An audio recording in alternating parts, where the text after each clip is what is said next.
Chapter 3. How do plants grow? Every flower blooms in its own time. In this chapter, we will learn about reproduction by seeds, dispersal of seeds, reproduction through plant parts, reproduction through spores, plants from other countries. We are born as babies and with time, we grow into adults.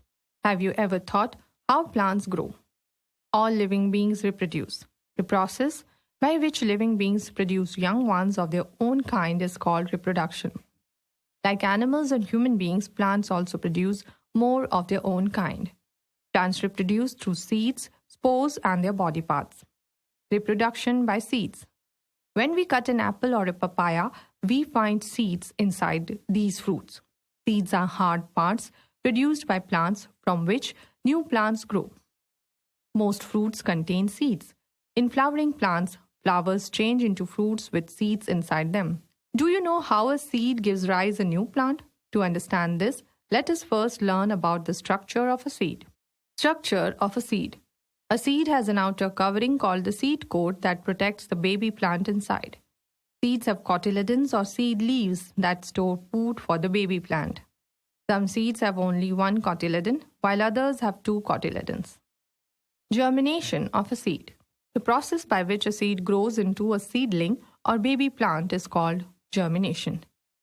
Seeds need the right amount of water, air, and warmth to grow. In the presence of these three conditions, the seeds sprout. First, the baby root comes out of the seed, which grows downwards into the soil. It later forms the root system of the plant. After this, the baby shoot comes out that grows upwards and forms the shoot system of the plant. The cotyledons form the first leaves of the baby plant. Dispersal of seeds. We just now learned how important air, water, and warmth are for the seeds to germinate. So, each seed needs enough space, air, water, etc. to grow properly. Therefore, seeds need to move away from the parent plant. The process of scattering of seeds away from the parent plant is called seed dispersal. In nature, wind, water, and animals help to disperse seeds. Some seeds also get dispersed by bursting of the fruits. Wind. Seeds of plants such as cotton, dandelion, and maple are very light and hairy or winged. Therefore, they are easily carried away by wind. Water. Seeds of the plants that grow in or near water bodies are dispersed by water. Lotus, water lily, and coconut seeds easily float on water and are carried away to far-off places. Animals. Fruits of the cocklebur plant have spines on them, so they stick to the fur of animals and clothes of human beings and are carried away to other places. When animals, birds, and human beings eat fruits such as mango, guava, and apple, they throw away the seeds. In this way, the seeds get dispersed from the parent plants. Sometimes animals eat seeds along with the fruits. So the seeds come out of their bodies in their droppings and get scattered to faraway places. Bursting of fruits.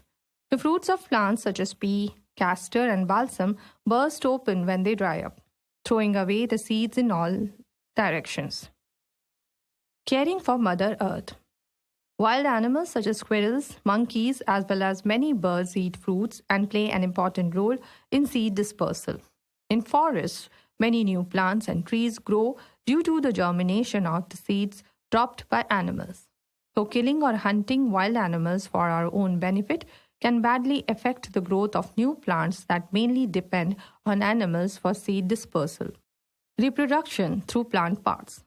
Some plants give rise to new plants from their roots, stem, or leaves. For example, plants such as sweet potato, carrot, beetroot, and radish give rise to new plants from their roots.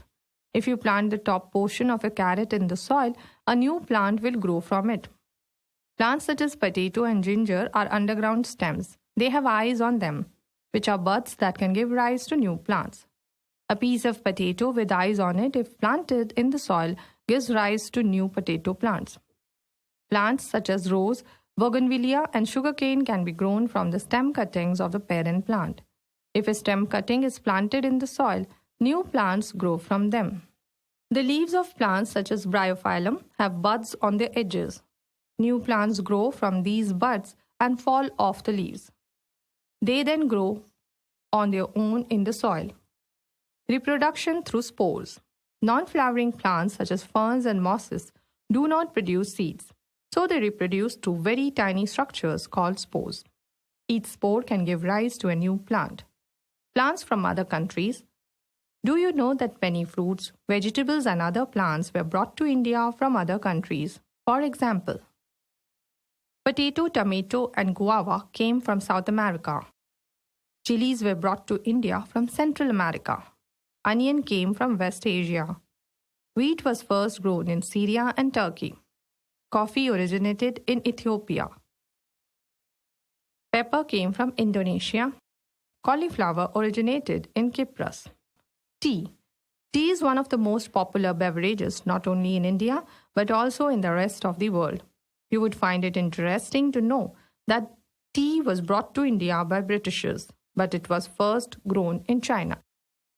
The tea plant is a shrub that needs a moderately hot and humid climate to grow. As waterlogging is not good for the growth of tea plants, they are grown in hilly areas that provide a slope for the water to slide down. In India, tea plantations are mainly found in Assam, Darjeeling, Tamil Nadu, Karnataka. Tea leaves are plucked, dried, processed, and packed.